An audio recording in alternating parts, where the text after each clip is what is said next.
Y le hemos colocado con la ayuda de Dios a esta serie realeza, vicios y virtudes. Realeza, vicios y virtudes. Con la ayuda de Dios estudiaremos y aprenderemos tres cosas en estos dos libros. Primero, la realeza del sacerdocio. Número dos, los vicios de aquellos personajes, hombres de Dios, que están aquí escritos. Y como ejercicio, yo sé que usted lee la Biblia, ¿de qué personajes, de qué hombres de Dios podemos encontrar en el primer libro de Samuel? Menciono y le ayudo con uno: Ana. ¿De quién más habla ahí? De Elí. ¿Quién más? ¿Se acuerda la batalla del gigante? Goliat. ¿Quién más? Samuel, efectivamente. Pues con la ayuda de Dios vamos a estudiar este libro, y el día de hoy es el primer tema y le hemos colocado realeza, vicios y virtudes, y es la introducción a lo que estaremos estudiando con la ayuda de Dios. Dejo un apartado ahí y vamos a Jueces 21-24.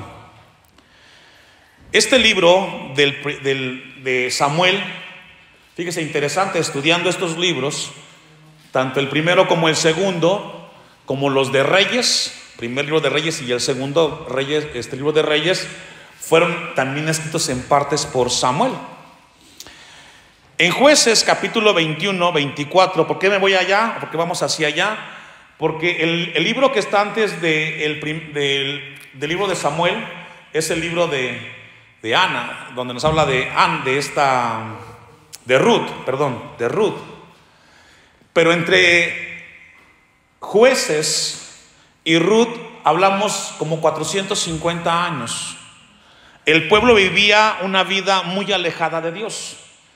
Y en Jueces 21-24 dice la condición en la cual se encontraba la nación de Israel previo al sacerdocio, aunque estaba lejos, 400 y tantos años. Dice el versículo 24: entonces los hijos de Israel se fueron también de allí, cada uno a su tribu y a su familia, saliendo de allí cada uno a su heredad. Y en estos días, en los días de los jueces, cada uno hacía, ¿qué dice? ¿Está conmigo? El texto 25. En estos días no había rey en Israel. ¿Me ayuda a leer? Eso se llama anarquía, anarquismo. De ahí tiene su origen. ¿Qué es el anarquismo? Es la filosofía donde la gente hace lo que bien le parece, donde cada quien hace lo que quiere. Una casa sin reglas es una casa o una familia anarquista. En todo lugar hay reglas y normas. ¿En las escuelas hay reglas? Claro. Allá afuera civilmente hay reglas. Aquí también las hay en la iglesia. Entonces, donde quiera que nos encontremos, tendremos que estarnos sujetos a normas y reglas. Pero tristemente, en el tiempo de los jueces, cada quien hacía lo que quería. Repito, se llama anarquismo. Así concluye este libro de los jueces. Y en esa condición se encamina Israel como nación para la llegada en su momento del profeta Samuel. En el libro de Ruth nos encontramos nosotros que una familia que salió de Belén se va hacia ese lugar donde había abundancia, pero tristemente hubo una tragedia, y regresan. Y termina el libro de Ruth hablando acerca de Isaí, que era el hijo de Obed. Y comenzamos entonces a tener el preámbulo para iniciar lo que es el estudio del libro de Samuel. Personajes como Ana, Elí, personajes como David encontraremos en el primer libro de Samuel. Primera de Samuel 10:25. No todo el libro de Samuel, el primero y el segundo, fue escrito por Samuel. Yo también pensé que era así, pero no. Vamos a ver algunas generalidades del libro de Samuel. Primera de Samuel 10:25. Samuel recitó luego al pueblo las leyes del reino, y las que escribió en un libro, el cual guardó delante de Jehová. Entonces, vemos que parte de este libro de Samuel lo escribió el mismo sacerdote, profeta Samuel. Recordemos que Samuel fue profeta y fue sacerdote. Dice entonces que encontramos aquí de que hubo él como escritor, pero hubo otros dos más. Lo encontramos en Primera de Crónicas 29, 29 y 30. Vamos a encontrarnos con los otros dos hombres que Dios utilizó para que se escribiera este libro de Samuel. Primer libro de las Crónicas, capítulo 29, versículo 29 y 30. Y los hechos del rey David, primeros y postreros, están escritos en el libro de las Crónicas, ¿de quién? De Samuel, vidente, fíjese. De Samuel vidente, en las crónicas del profeta Natán y en las crónicas de Gad, vidente. Es decir, aquí encontramos tres personas: Samuel, Natán y Gad, vidente. 30. Con todo lo relativo a su reinado y su poder y los tiempos que pasaron sobre él y sobre Israel y sobre todos los reinos de aquellas tierras. ¿Qué significa esto? Que de manera paralela se escriben el primero y segundo libro de Samuel, primero y segundo libro de los reyes. Pues vamos a ir encontrando los cuatro de manera paralela. Obviamente vamos a ir conociendo algunos personajes más en algunos de los libros de los reyes, pero también está en el libro del profeta Samuel. Vamos a encontrar tres cosas importantes en este libro: el real sacerdocio de Samuel, los vicios de los personajes, porque aquí vamos a encontrar el tema de David con Betsabé, está en el segundo libro de Samuel. Vamos a encontrar el padecimiento de Salomón también en el segundo libro. Y vamos a encontrar también virtudes. El personaje principal de este libro, ¿quién es? Dios. Y los personajes secundarios son Samuel y todos los que narramos o los que narramos allí y los encontramos. Dicho lo anterior, vamos a ir entonces al capítulo 1 de Samuel, del primer libro, el versículo 1. Y vamos a ver algo muy importante. El primer punto que vamos a ver con la ayuda de Dios es la soberanía de Dios. ¿Qué significa la soberanía de Dios? Que Dios hace las cosas como Él considera hacerlas. Nadie le da permiso, Él lo hace, y si lo hace es porque es Dios.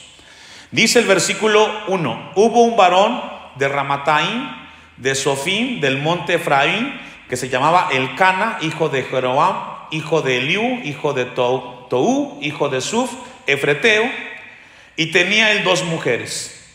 Y esto es lo que encontramos ahí. Versículo 3: y todos los años aquel varón subía de la ciudad para adorar y para hacer sacrificios a Jehová de los ejércitos. Es la primera vez que se registra en la Biblia este nombre, Jehová de los ejércitos. Antes de aquí solamente aparece Jehová. Pero aquí, en el versículo 3, es la primera vez que se encuentra el nombre descrito como Jehová de los ejércitos. Pregunta: ¿por qué resalta ese nombre Jehová de los ejércitos? Cuando hablamos de los ejércitos, nos habla la Biblia acerca del poder que Dios tiene para gobernar la tierra, porque Él es el creador de todo lo que existe. Por eso se le da el título de Jehová de los ejércitos. Él es el que guía y el que maneja todas las cosas. Él dirige todo. Ahora, recordemos que hasta Samuel, Israel era guiado por una teocracia. ¿Qué es teocracia? Dios dirigía al pueblo. Pero a Israel no le gustó que Dios dirigiera su camino. Israel pidió entonces que se le conceda tener un rey. Y esto lo encontramos en el capítulo 8, versículo 5 en adelante del primer libro de Samuel. Primero de Samuel 8, 5. Entonces Israel hasta ese momento era guiado por Dios a través del profeta y a través de los hombres de Dios. Pero en el capítulo 8 encontramos cómo hay un cambio radical. Y le dijeron: he aquí, tú has envejecido, hablándole a Samuel, y tus hijos no andan en tus caminos. Por tanto, constitúyenos ahora un rey que nos juzgue, como tienen todas las naciones. Esto sucede regularmente, siempre. No nos gusta cómo Dios nos dirige o cómo Dios nos trata. Queremos ser tratados y ser guiados como los demás. Pero Dios siempre ha querido que su pueblo sea guiado por Él y por su palabra. Versículo 6. Pero no agradó a Samuel esta palabra que dijeron. No le gustó a Samuel. No es correcto. Y luego describe por qué razón no es correcto.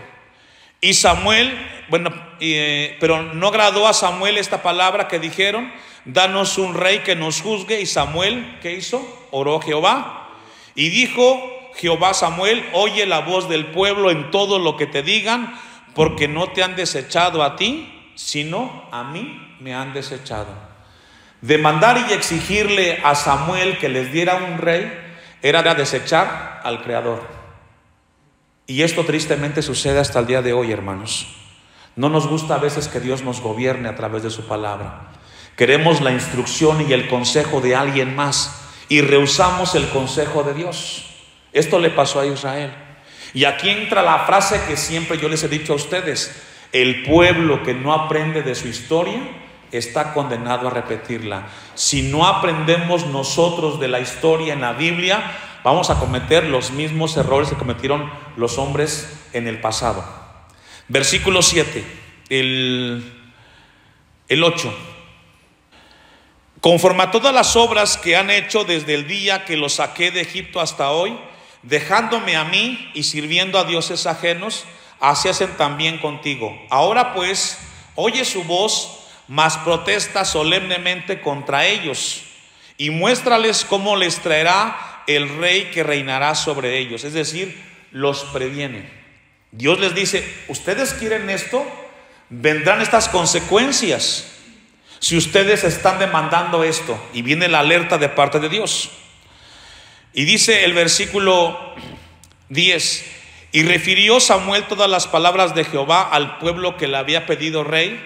Dijo pues: así hará el rey que reinará sobre vosotros, tomará vuestros hijos y los pondrá en sus carros y en su gente de a caballo, para que corran delante de su carro, y nombrará para sí jefes de miles y jefes de 50, los pondrá a sí mismo. Versículo 13: tomará también a vuestras hijas para que sean perfumadoras, cocineras y amasadoras. Y comienza a describirle las consecuencias de lo que traerá esa decisión. Sin embargo, dice la Biblia que no quisieron escuchar. Al final, en el versículo 21 del capítulo 8 dice: y oyó Samuel todas las palabras del pueblo y las refirió en oídos de Jehová. Y Jehová dijo a Samuel: oye su voz y pon rey sobre ellos. Entonces dijo Samuel a los varones de Israel: idos cada uno a vuestra ciudad. Pidieron rey, Dios les dio un rey. Y luego vienen las consecuencias. Obviamente conocemos la historia. Hace 8 días predicamos esto en la iglesia allá en Morelos y nos encontramos las consecuencias de las decisiones que tuvo Saúl. Vayamos al capítulo 2 del primer libro de Samuel.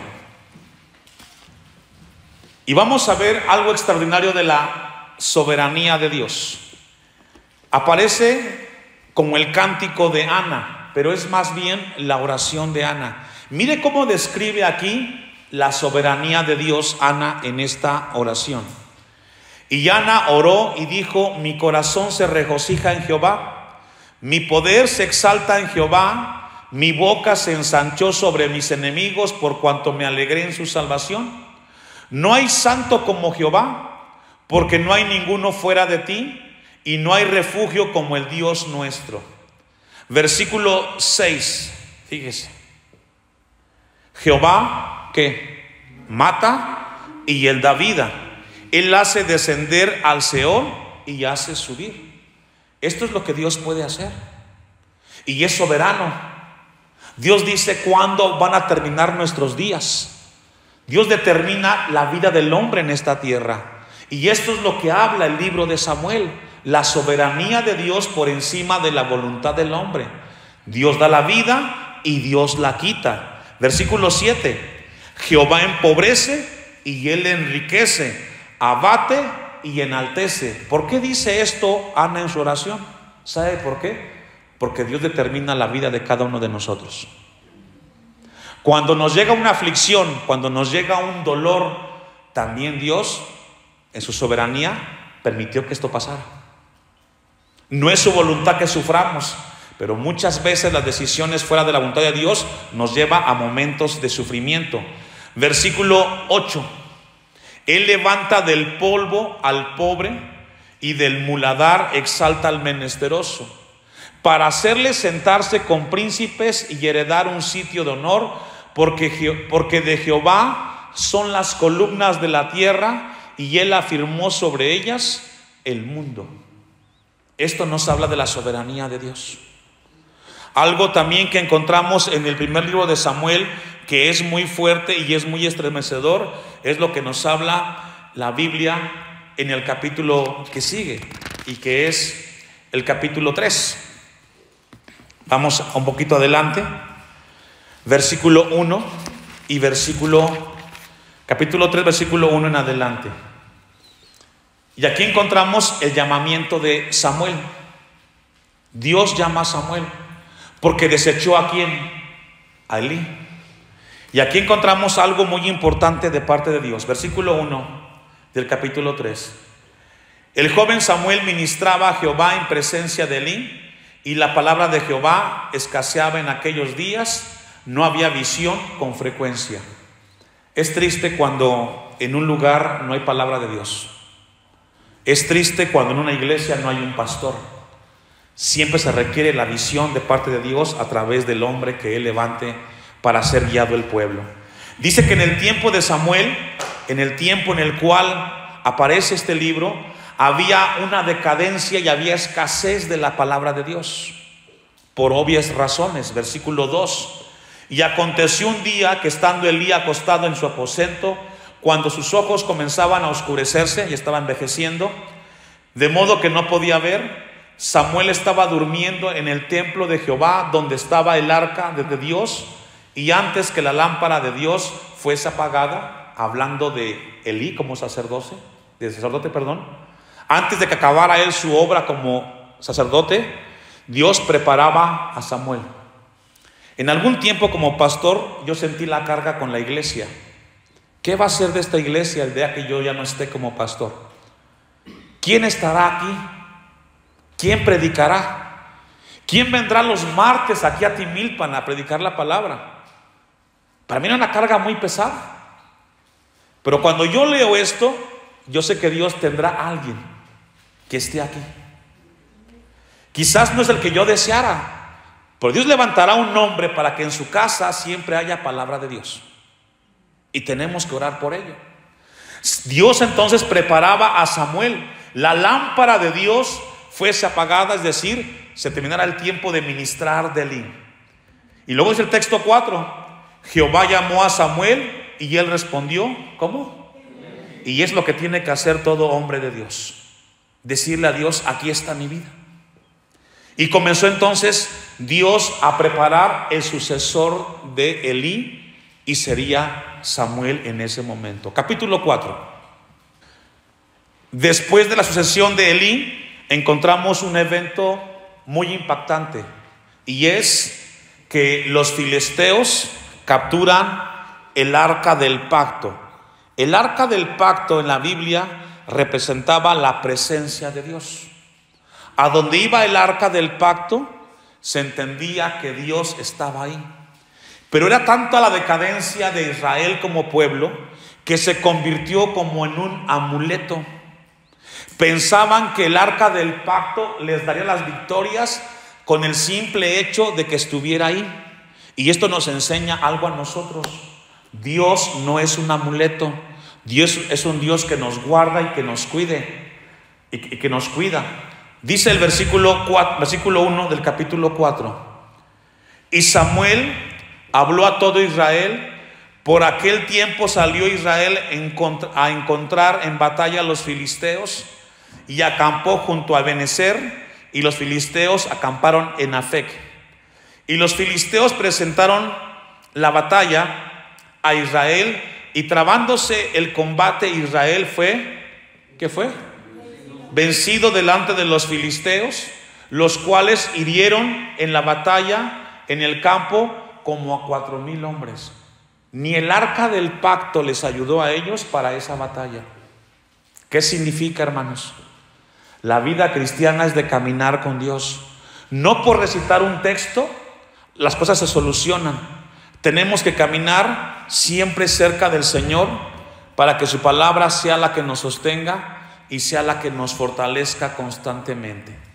Vamos a regresar al capítulo 2 para ir terminando la introducción con la ayuda del Señor. Capítulo 1, versículo 24. Después de que lo hubo destetado Ana a Samuel, lo llevó consigo con 3 becerros, un efa de harina y una vasija de vino, y lo trajo a la casa de Jehová en Silo, y el niño era pequeño. Y matando el becerro, trajeron el niño a Elí, y ella dijo: oh Señor mío, vive tu alma, Señor mío, yo soy aquella mujer que estuvo aquí junto a ti orando a Jehová. Por este niño oraba, y Jehová me dio lo que le pedí. Yo pues lo dedico también a Jehová. Todos los días que viva será de Jehová. Y adoró allí a Jehová. Esta es la tarea más importante de un papá y de una mamá: entregarle sus hijos a Dios, dedicárselos al Señor, hacer el esfuerzo para que esos hijos al crecer se conviertan en hombres y mujeres que sirvan a Dios con sus vidas. Ana lo hizo. Está como un ejemplo que debemos de imitar nosotros todos los días, de tal manera que cuando los hijos crezcan y usted y yo ya no estemos aquí en la tierra, ellos caminen con Dios como usted les enseñó a ellos. Sé que esto es difícil y a veces cansado, pero Dios nos pide a que imitemos esta actitud de Ana. Le pedimos a Dios familia, Dios nos la dio. ¿Para qué? Para traerlos otra vez al templo y decirle: Señor, aquí están los hijos que me diste, te los entrego para que ellos te sirvan el tiempo que tú consideres y en lo que tú desees. Y eso, hermanos, es lo que Dios espera de usted y de mí. Hasta ahí vamos a dejar la introducción el día de hoy, y si Dios permite iniciaremos el próximo martes con el estudio del libro de Samuel. Póngase de pie, vamos a darle a Dios gracias por su palabra en esta tarde.